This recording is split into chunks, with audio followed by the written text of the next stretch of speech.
In the Kingdom of Cambodia, also known as the Land of the Khmer, the rural population once lived together peacefully under the reign of Prince Sihanouk.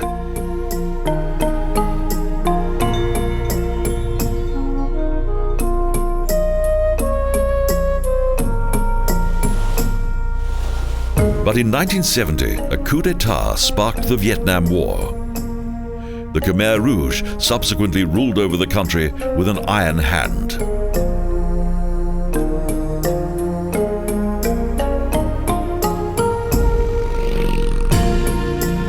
This was followed by almost 30 years of fear and terror. However, this is now history. Thus, reason and peace now rule the day.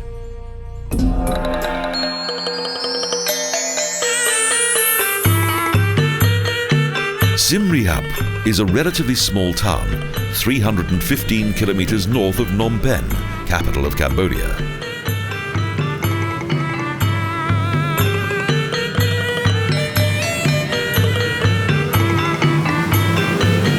Growing tourism is creating a boomtown here because Siem is close to Angkor, the ancient capital of a huge and mysterious jungle realm.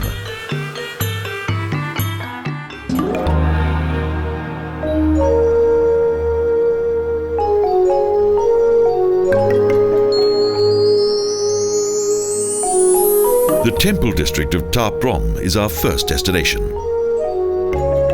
It was built by King Jayavarman and is dedicated to the god Shiva.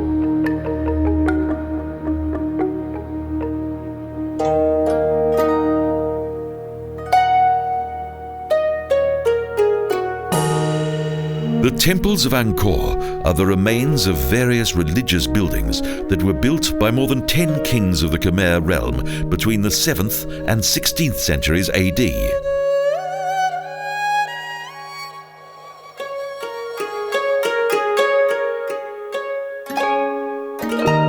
The Ta Prohm monastery was built in 1186 in honor of the king's mother and was the center of the healthcare of those times for the entire country.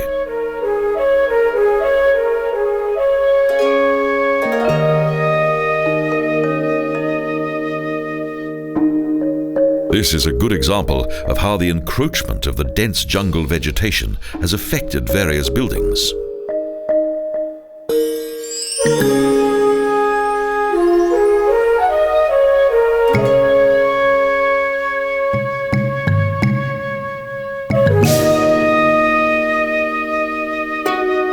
The fast-growing kapok trees grow quite tall and cover the impressive architecture beneath a thick covering of leaves.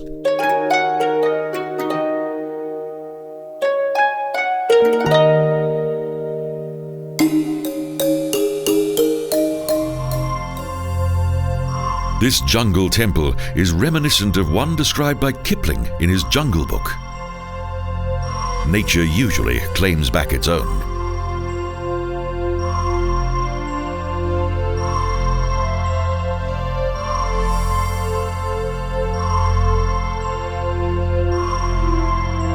Over the centuries, moss, lichen and ferns have covered the numerous walls, delicate reliefs, broken columns and stone objects that are scattered on the ground.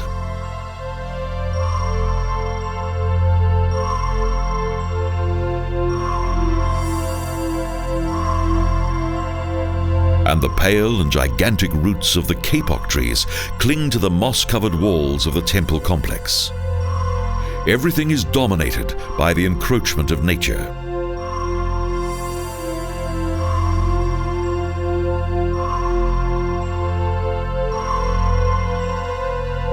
The monastery was once home to 5,000, including more than 2,000 monks, plus 615 female dancers.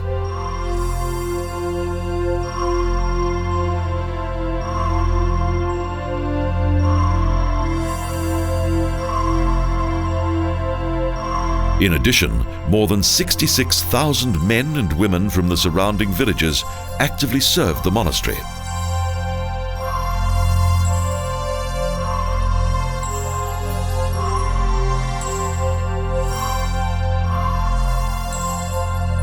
Well-preserved stone reliefs decorate the walls of the sanctuary and illustrate various stories. Stone figures located in niches indicate the artistry of those bygone times.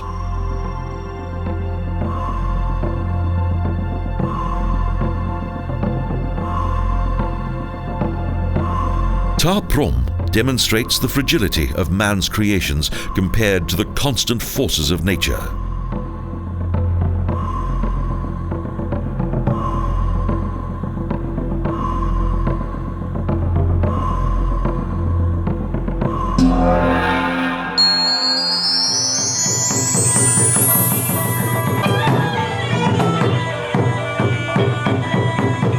Apsaras, the divine female dancers who once entertained the royal court. Angkor contains thousands of them.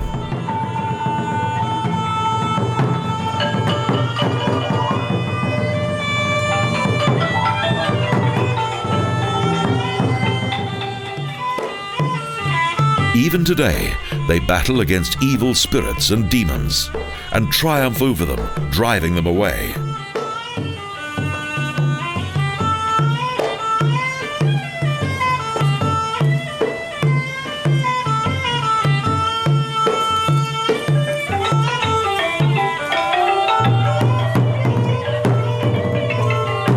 Various traditional and religious dances are still performed by a number of female dancers. However, the royal court of old boasted no less than 3,000 of them.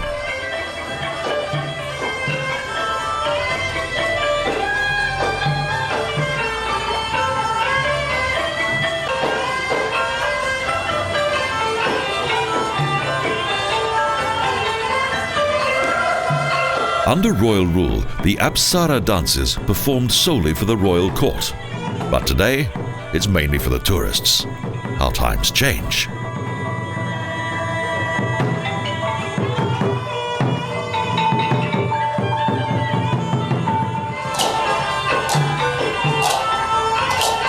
The folk dances describe the natural faith and daily life of the rural population.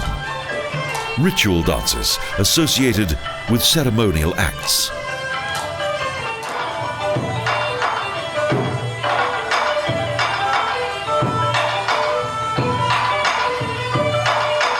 The rice dance is extremely popular. It depicts daily work and bountiful harvests. And there's also the cardamom dance, during which fruit is gathered for the production of tea.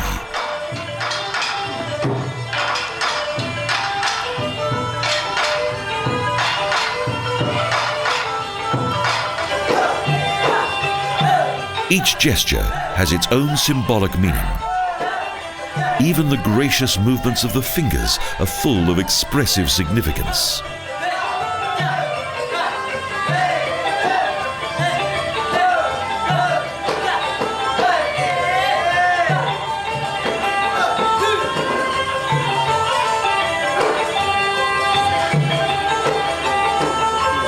Classical Apsara dances and folk performances have always played an important role in the lives of both the royal households and the Khmer people.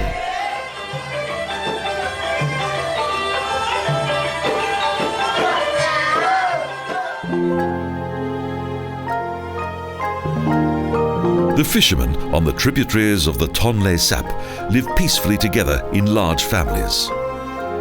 They're not particularly interested in commerce or trade, as their lives are dominated by Buddhism.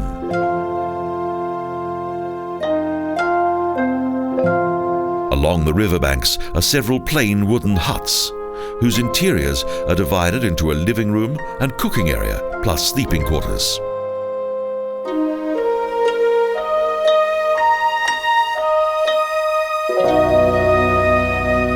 Many families, including their household pets, live on small houseboats. Perfect for those who appreciate an occasional change of scenery.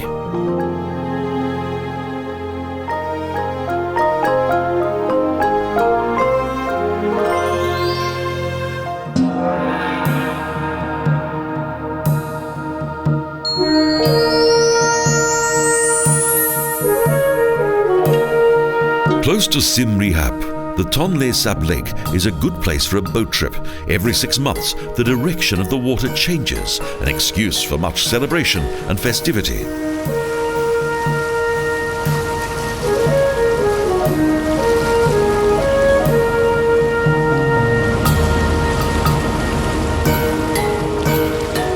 In former times, the king of the day severed a ceremonial rope that spanned the river and thus awarded the water its freedom.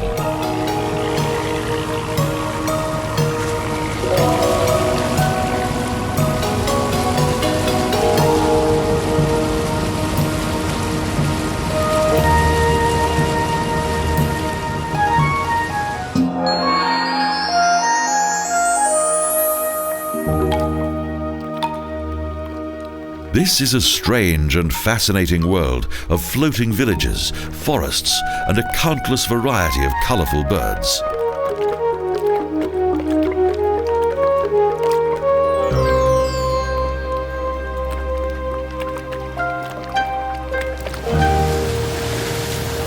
The floating villages and their houseboats that move according to the water level are an intriguing sight.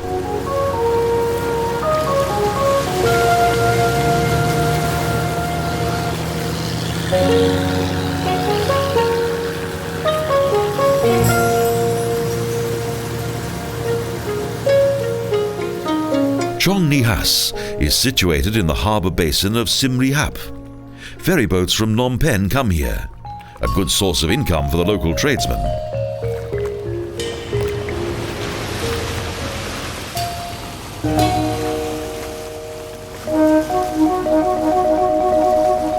Life here is dependent upon the watery landscape. Tonle Sap Lake contains an abundance of fish like nowhere else on earth, a fact much appreciated by the local fishermen.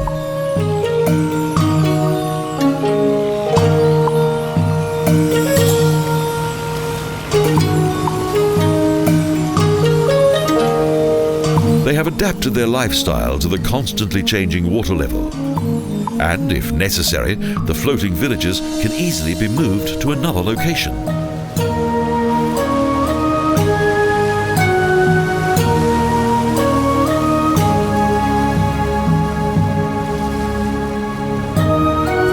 During the rainy season, the Mekong travels through the Tonle Sap River and brings with it huge masses of water that increase the surface of the river 7-fold.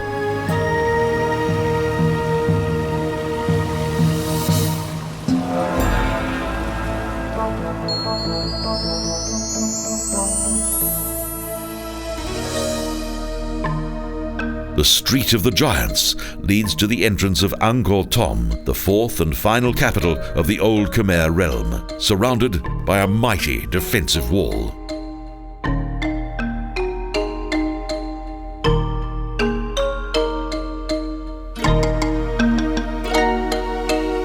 This area was once inhabited by priests, functionaries, and military men. The king once used this large city as the administrative center of his realm, with palaces and temple complexes.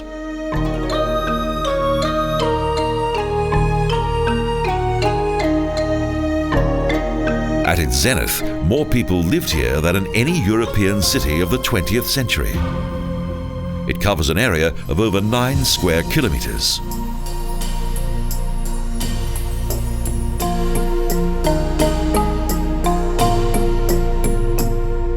To the north of this area, there was once a palace of which only the terrace of the elephants has survived to the present day. Each of its once splendid wooden buildings has long since perished.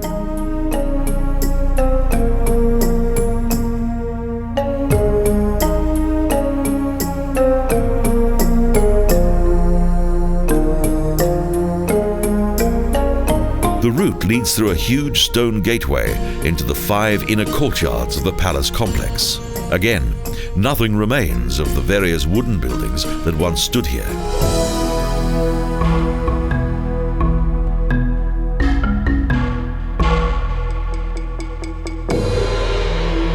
Most of the temple pyramid that was once decorated with precious stones has been overrun by the jungle. Only the king was permitted to set foot on it.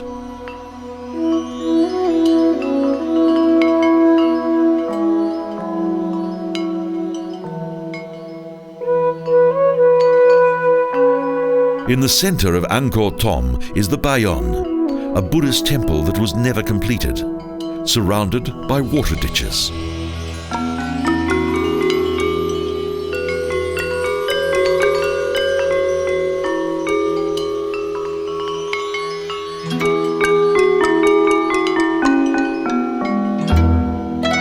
From a distance, it looks like a strange mass in the middle of the jungle. However, closer inspection reveals it to be an architectural masterpiece that contains a large variety of rooms.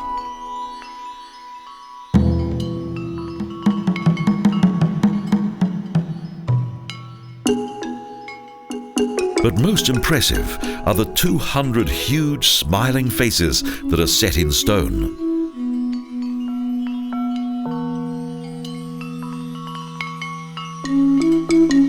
The external walls of both galleries are decorated with impressive flat reliefs that illustrate the daily life of bygone times.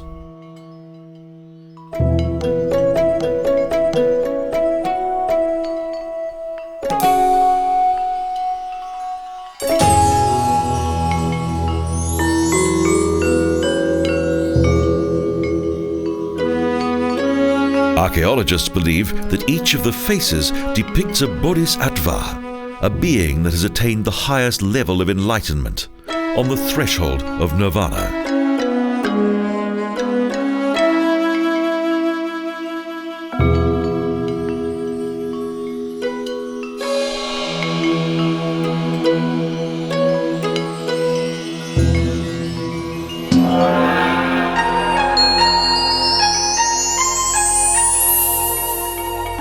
In each epoch, each of the 4 Angkor cities was protected by the temple complex of Banteay Shrey, a miniature replica of a city, with entrance gate, courtyards, water basins and temple.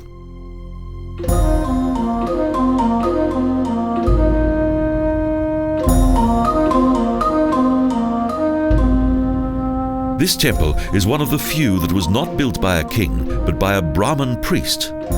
Its name means Citadel of the Women.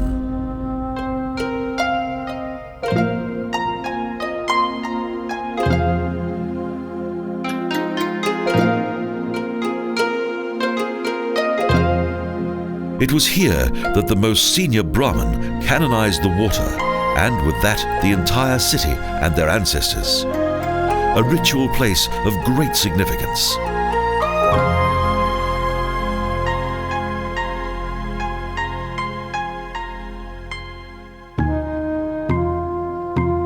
The beauty of the delicate stonemasonry and reliefs of red sandstone are a captivating sight, true masterpieces of ancient Khmer culture.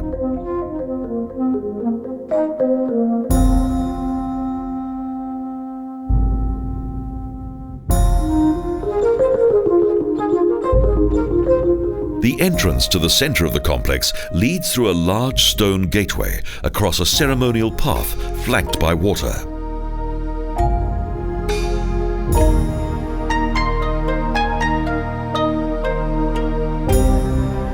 Angkor's god-kings had reservoirs built in order that the water would facilitate the disposal of their subjects.